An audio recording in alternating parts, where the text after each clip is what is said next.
Okay, so excuse me. We have this question here: x divided by 4 equals 5 divided by 12 minus 6 minus x over 15. So the first thing I want to do is multiply this entire equation by one number that will, in result, get rid of these three denominators.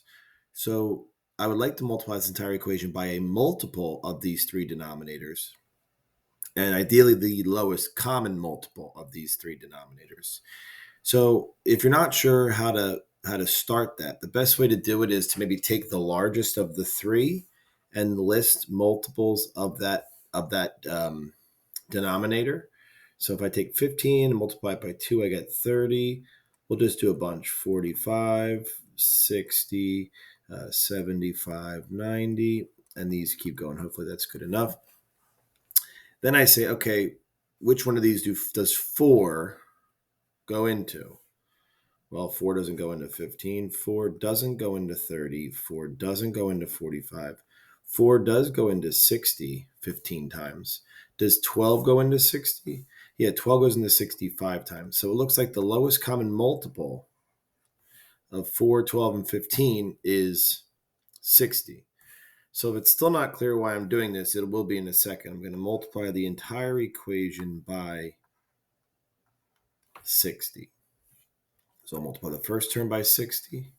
I get 60x divided by 4. The second term by 60. 60 times 5 is 300 divided by 12.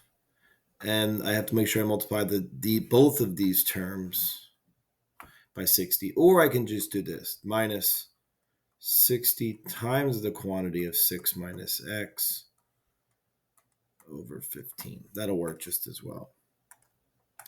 Then I'm going to reduce each of these fractions. 60 divided by 4 is 15. This gives me 15x equals 300 divided by 12. Let me pull up my calculator just to make sure I don't make any mistakes.